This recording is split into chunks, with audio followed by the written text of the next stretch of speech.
Hey guys, welcome to another video, and yes, this is a different kind of video. Apparently people just like to hear me talk about negative things because internet and stuff, and people think it's fun when I do videos like, you know, me talking about how much I hate the new James Bond, or me knocking feminism, or talking about the dumb things Disney is doing and stuff, and people seem to like me making fun of things, and you know what, I get a kick out of it myself, so I thought I'd talk about something else that I can't stand, and I just don't really like, and I don't understand why other people like this stupid channel. That's CinemaSins. CinemaSins is a very popular movie satire channel, and I think it's got like over 10 million subscribers. I have no idea how many subscribers they have, and I really don't care.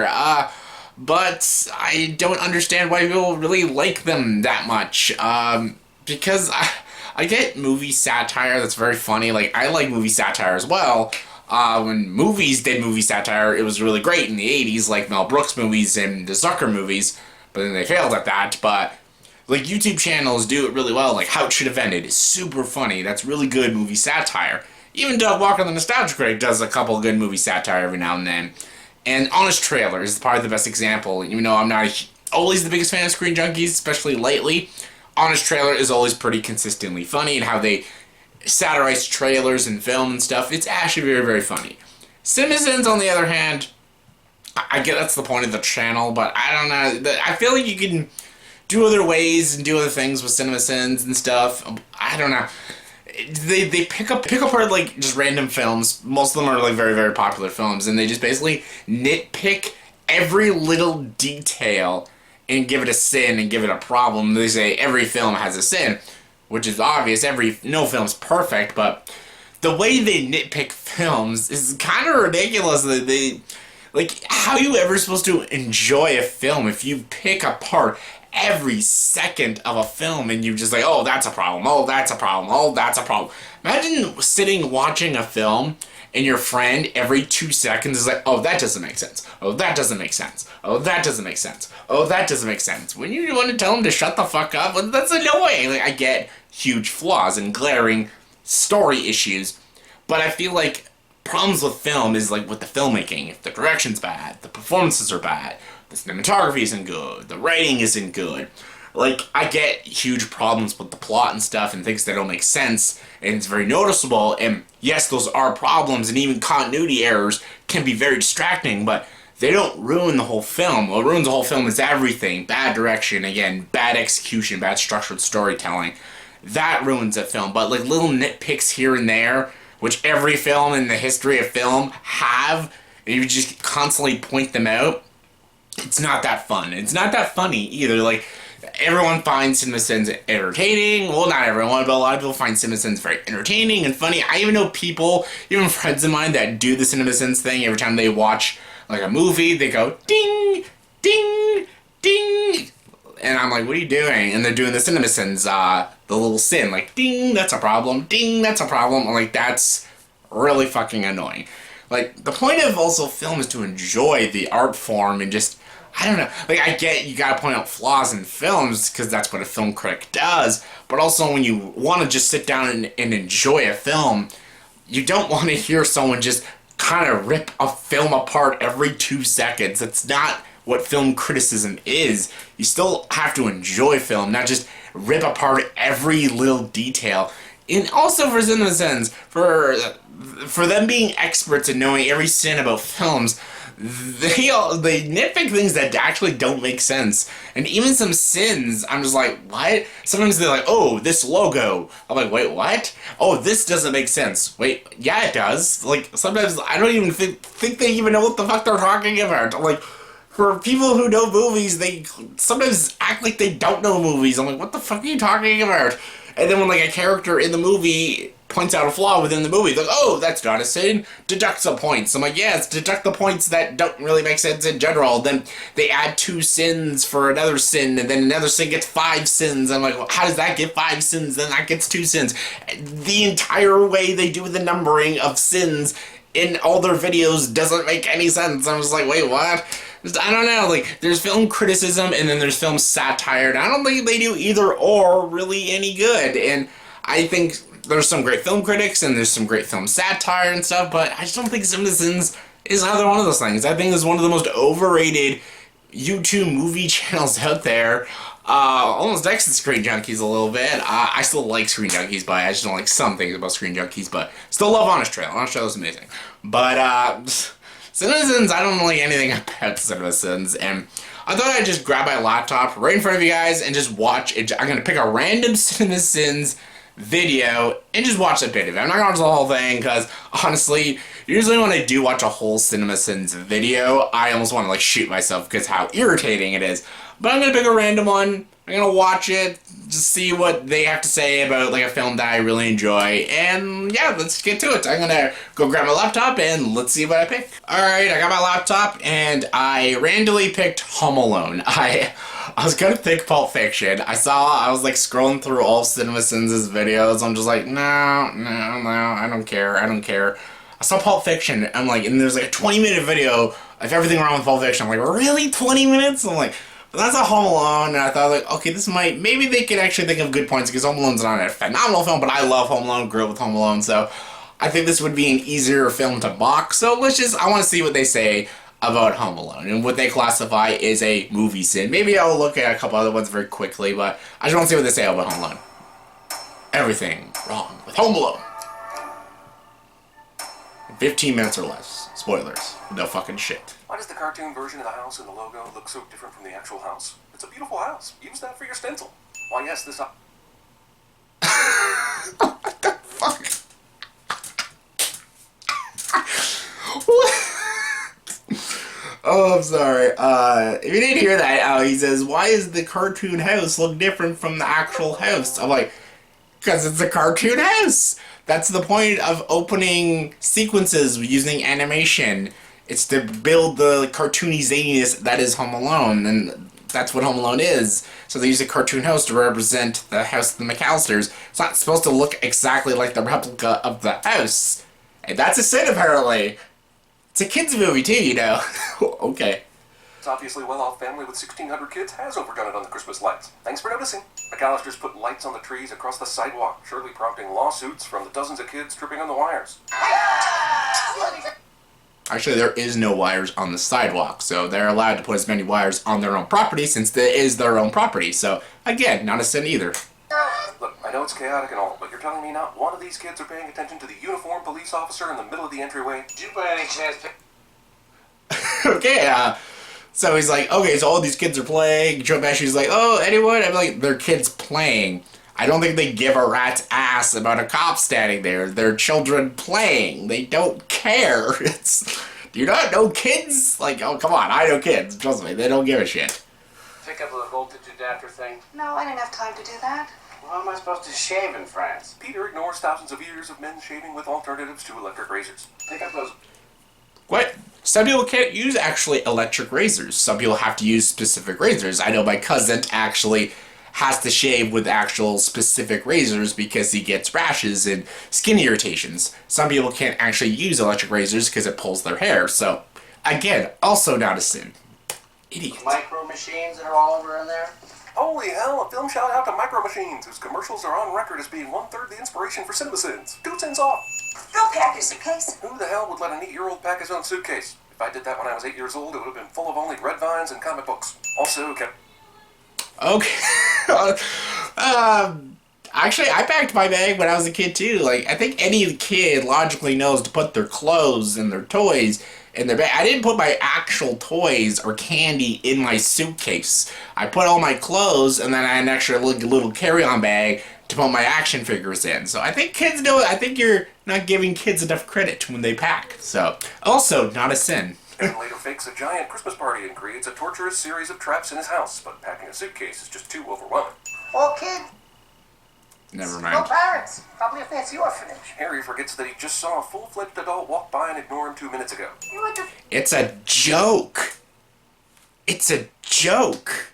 He knows there's adults in the house. It's... never mind. French called Les Incompetents. Angela clearly got a hold of an English to French translation book, but this is the best insult she could come up with.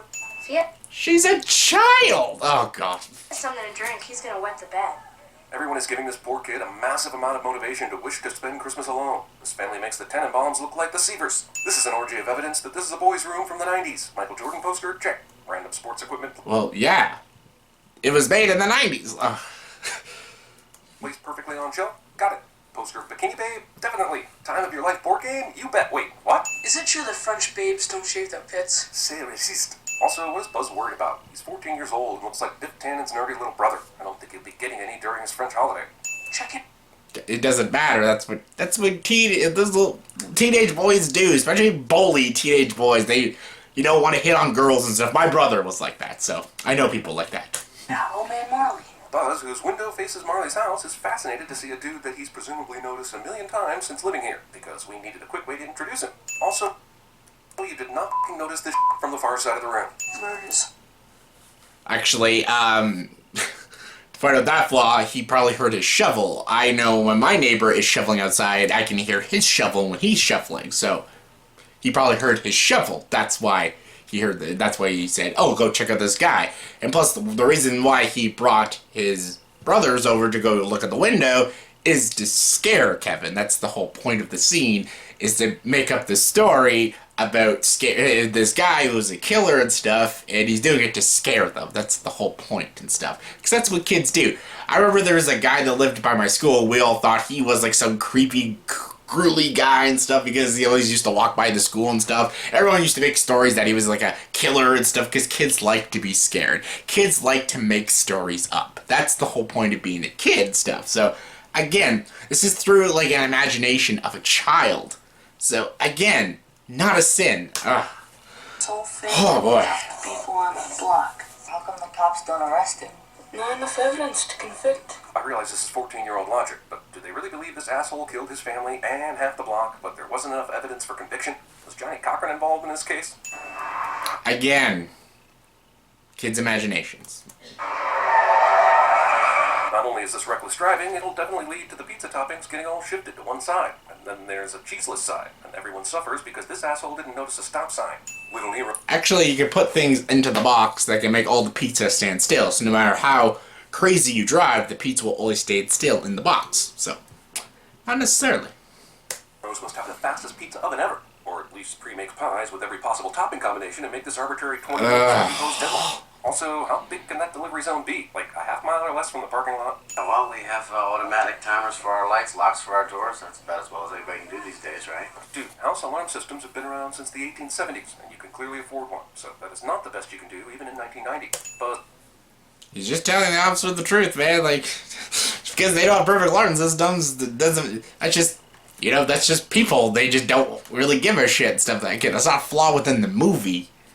That's just people legit do that. Like, that's not a flaw. cramming this in his mouth like a Neanderthal here. But a second later is eating pizza like a normal human being. Did anyone order me? Continuity, it happens. Oh yeah, we did. But if you want any, somebody's gonna have to barf it all up. Because it's gone. Look, I had an older brother in real life, and he did plenty of older brother things to me, but even he thinks this movie's older brother is about 3 steps too far. I'm starting to think that Fuller is going to pee on Kevin intentionally, which may be early signs of Europhilia. Yeah, it's a dick move for Kevin to tackle Buzz, but why the hell would they leave the tickets and passports out on the counter right next to all the milk? These people deserve the heartache of a missing child, even though Kevin's dad is concerned about the Okay, that's a lot. Yeah, he says the brother goes too far. Well, yeah, that's what a bully brother does. My cousin, his brother, was a huge asshole. That's what some brothers do. Some brothers are legit that awful. That's the point. That's the point. He's an asshole. And, yeah, people had their tickets by the milk. Well, they didn't predict Kevin was going to push his brother and the milk was going to land on the tickets. Like, again, it's not a flaw. Like, people do that. I do it all the time. I put, like, my wallet down next to my food when I'm eating and stuff. I'm not going to predict someone's going to spill food all over my wallet. People just naturally do that. They put things down near food. That's just what people do. Like, again, it's not a flaw within the movie. People in general are flawed human beings. Like, that's what people do. People put tickets down, put wallets down. They're not psychic. They don't know people are going to spill food and milk all over their shit. Again, not a sin with the movie.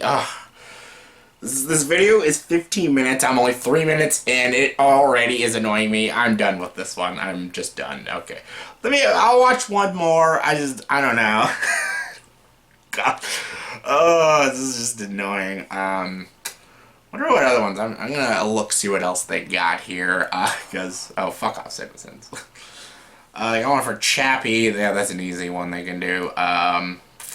Guardians of the Galaxy. Let's do this. It's Guardians of the Galaxy.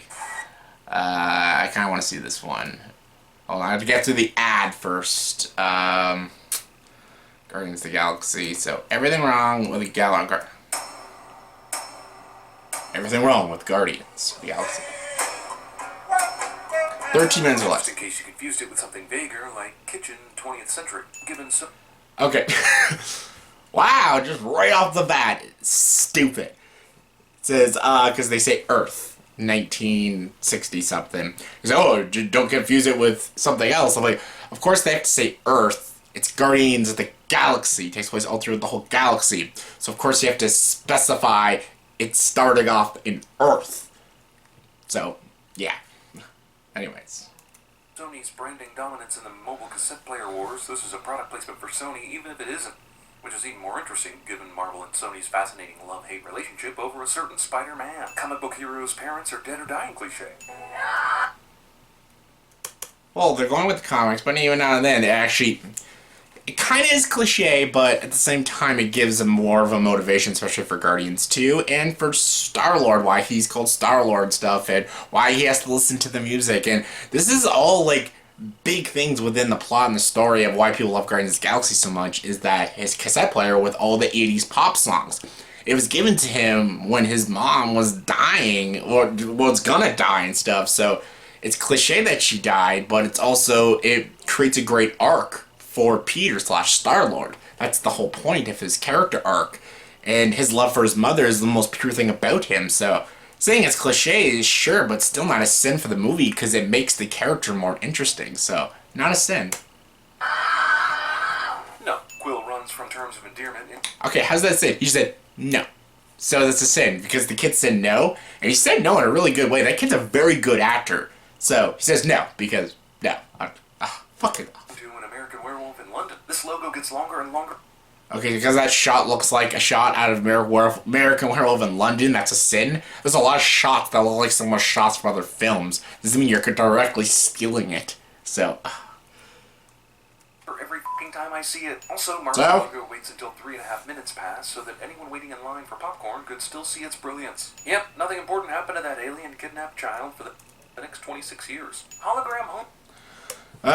Okay, yeah. See, the reason they did the Marvel thing, because they want to establish Peter's backstory, then bring the Marvel. It's called building to the opening credits and stuff. It's not to kiss their own ass and stuff. You know, yeah, I get it, Marvel probably does it, but that's not the whole point of why they did the Marvel logo in all the films, so... I don't know. Video Time Machine Artifact Locator. These credits for John C. Reilly and Glenn Close are on screen exactly as long as both actors are. After he was... Well, yeah, but they're still in the movie. They're big actors. And yeah, they gotta put them in the opening credits because they're in the movie. Shot in space 26 years ago, he still found a Radio Shack in space that sells AA batteries. Either that or the batteries have been lasting for 26 years, which is simple as Also, this... I bet there's batteries somewhere else in the world. There's over hundreds of planets. I bet Earth is not the only place that actually has batteries, so... Again, not a sin. This tape isn't worn out from 26 years of overuse. Also, even if he found a power supply, it's not like Walkmans were known for working properly over great periods of time. I had 3 myself before I was in high school. Quill is addicted Again, it's a movie. It's a movie.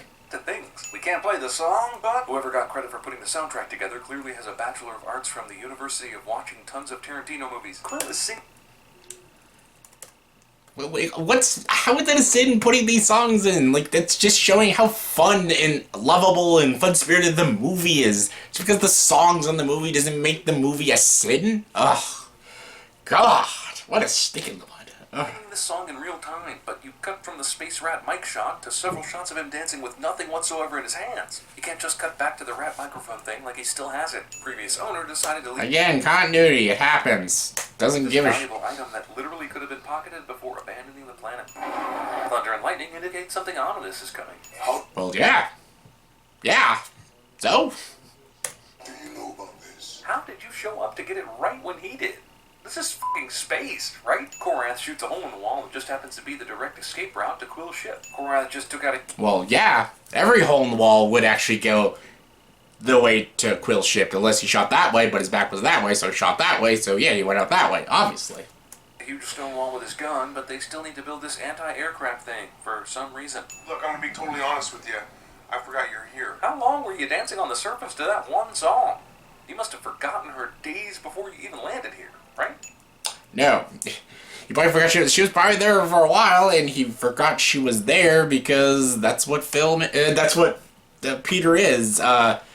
He's a womanizer. That's what he is. He forgets that he, like, fucked a girl and she's, like, still in his, like, spaceship and stuff. That's the whole point of his character. Yeah, he forgot she was there because he was on a mission, and sometimes when people do things, they got sidetracked and, oh shit, you were here. I completely forgot and stuff. Like, that's just his character. So, again, none of those are legit sins, but those are just examples of why I hate CinemaSins, and I don't understand why people like them. I get it, teach his own, but can't stand CinemaSins. So yeah, that's just my little 2 cents. I don't like things like that, just pointing out little nitpicks in movies and stuff, and I don't find that funny or fun or enjoyable or entertaining, but if you do, that's fine. I don't. So yeah.